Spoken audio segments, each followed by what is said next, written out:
Hey folks, thanks for clicking on the video. Welcome back to the channel. So today's my fifth video in my series on marriage, simply because next month is my anniversary, 38 years. And so I'm doing this series on marriage just simply because of that. But today's video, we're going to talk about how marriage complicates or can complicate retirement. So let's do this.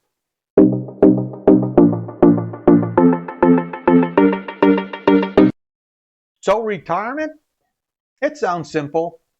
You get a job, make some money, save some money, work for a long period of time, decide to stop, retire.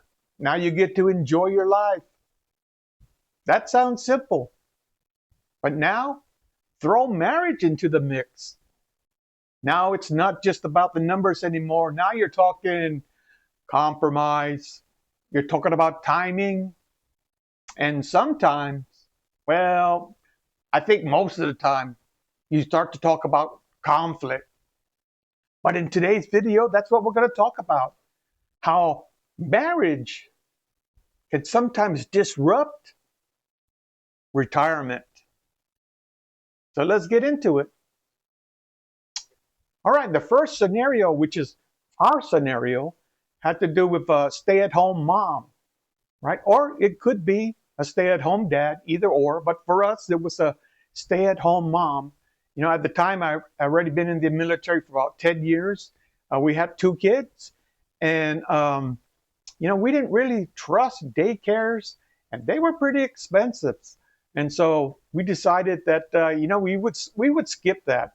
And because we wanted to skip that, we felt that my wife, she didn't need to get a job. Right? That would just really frustrate her because I was deployed so much, and so I didn't want to be deployed somewhere. And she's worried about who's going to take care of the kids while she's at work. Yeah, that'd be too much stress on her.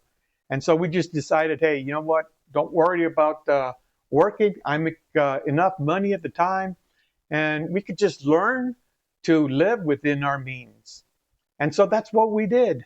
Now, there's a lot of families, a lot of marriages that work that way, right? One goes to work, and the other one stays home and takes care of all the kids. And for us dads, yeah, we take advantage of that. We think our job is harder than theirs, right? We go to work and we make all the money. We don't understand what they do or how they do certain things, but you know, they manage all the cleaning. They manage the laundry, the organization of the whole house, doctor's appointments, even my own doctor's appointments. She managed, right? Buying groceries. She does all the cooking, all the kids' activity, which is a lot. It's really hectic.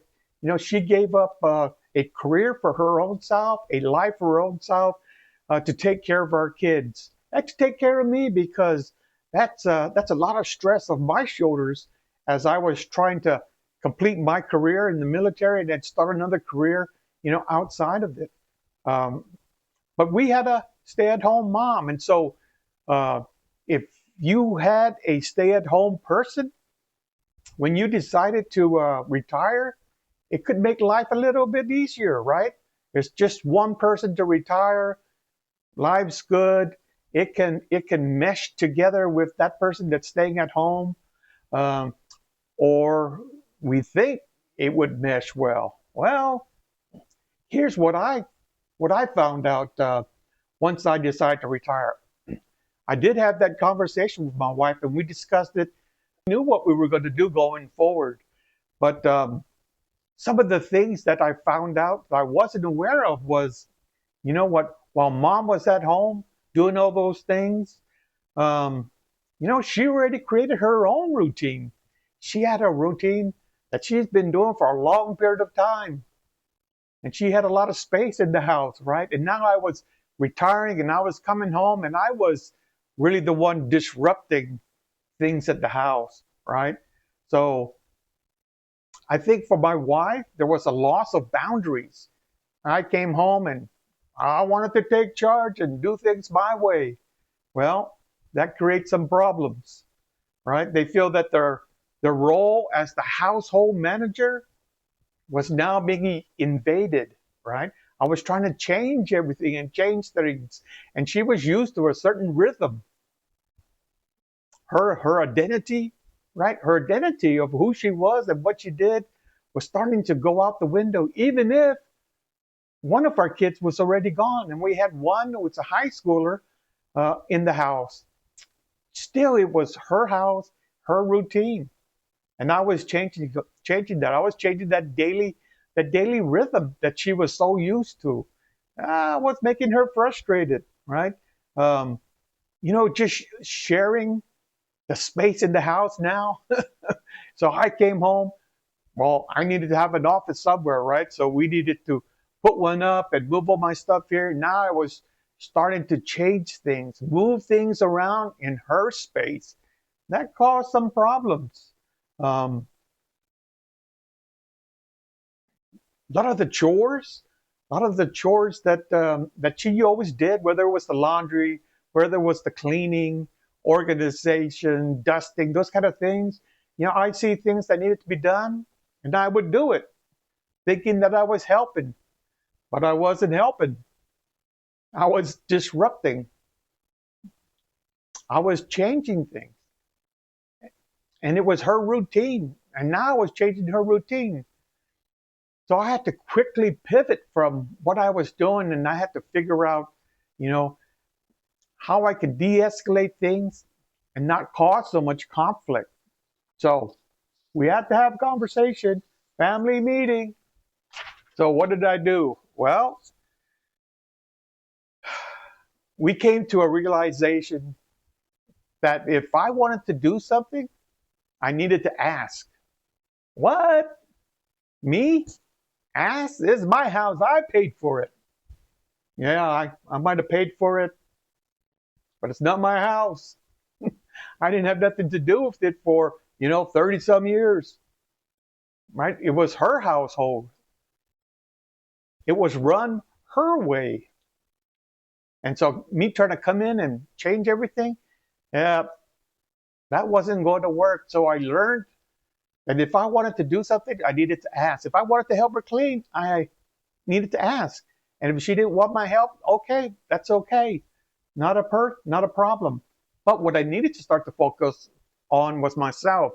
Start trying to create a routine for myself, for my retirement life. Start trying to create a purpose for my retirement life, right? And I think once um, I learned that she was going to do her thing, let her do it. She wanted to clean all by herself, do all those chores all by herself. Let her do it because that's what she wants to do. If she needs help, she'll ask for my help. And so I think those people that can't make that transition, that's when um, their retirement becomes something other than pleasant. But now I understood and I made that change right away. And I wouldn't do things unless she asked me to do it. And I created my own purpose, right? She would stay in bed. I wake up still early in the morning. I like to trade the markets, and so that's what I did. I focused on those things that I wanted to do. If I wanted to go on a walk, I go on a walk. I know she's not going to get up early and go on a walk with me, and that's okay because that's her choice, right? So I'm focusing on my retirement, and she's focusing on her retirement, right? Because she is retired. And so together, that's how we managed to live. And I think most couples where they retired and one was a stay-at-home person, I think that's how they come to realize, you know, what's going to make the retirement work for them. All right, let's go to the next scenario.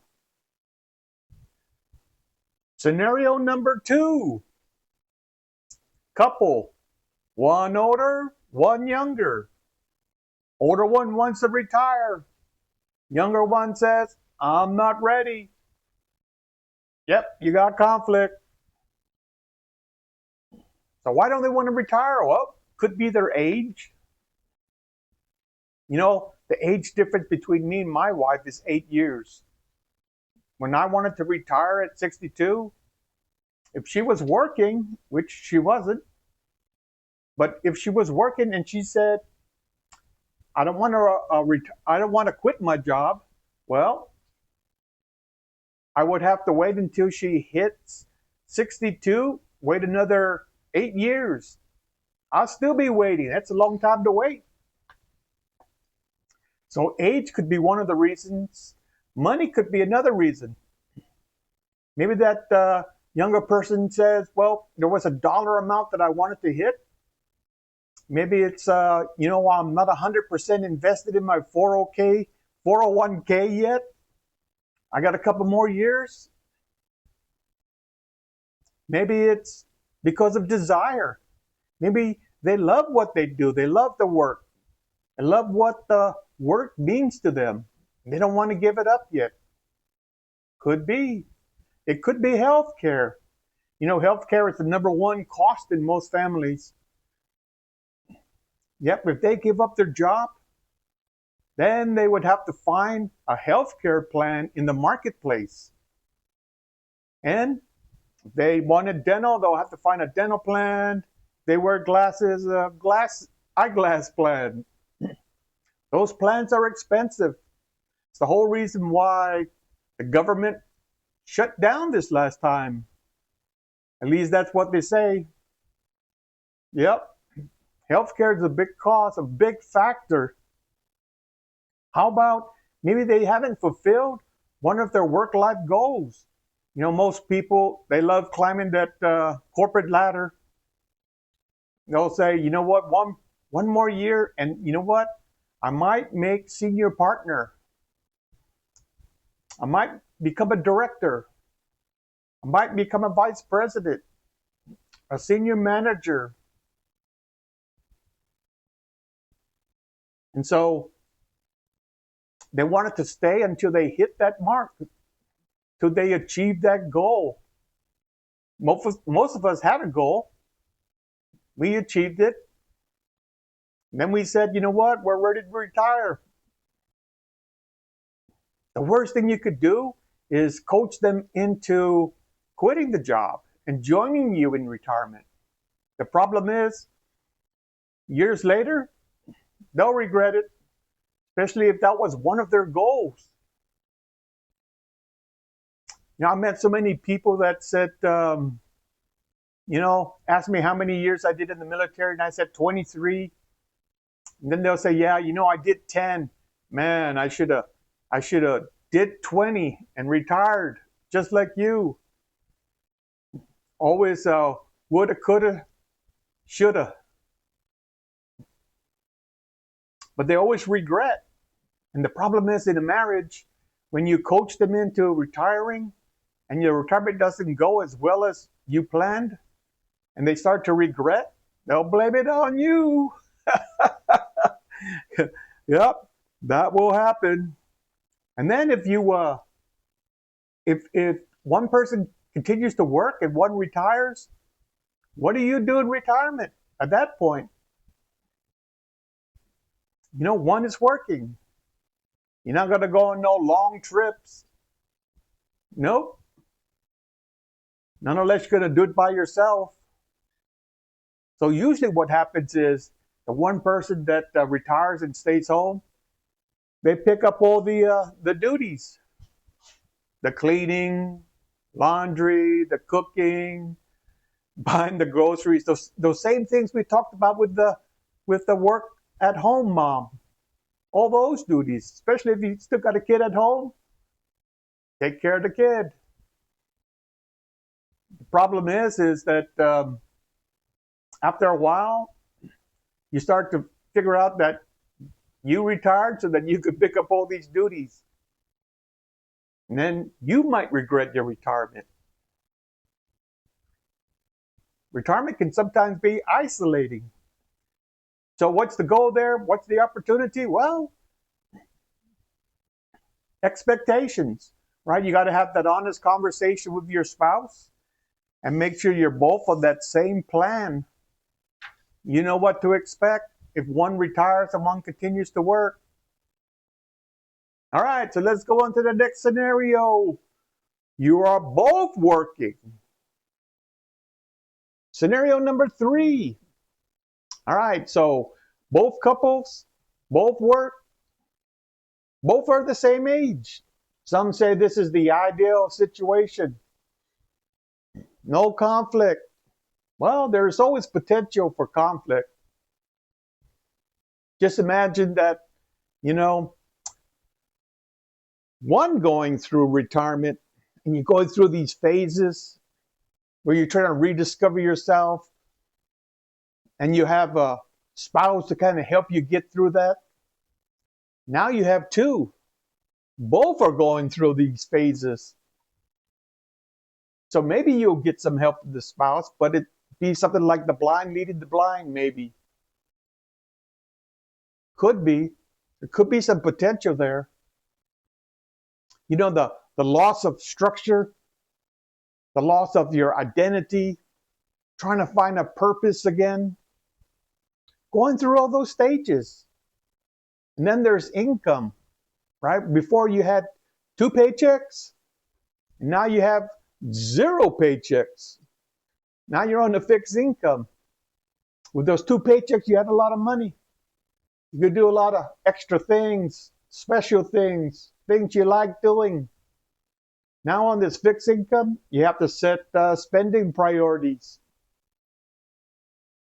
And if you don't have a conversation before all this happens, yeah, it could be a problem. At least during that first year, as you're trying to figure out who you are, what you are in retirement, both going through that phase. But most people get there. As long as you don't kill each other, you'll get there, right? You'll figure it out before the end. We all do. Because if you look at the opportunity side, right? So both people retire at the same time. Now you're both tasting freedom. Now you both know what it's like not to have to worry about all that work-life stuff. You both feel a relief. You both feel the stress being lifted off your shoulders. So you can both experience that as well.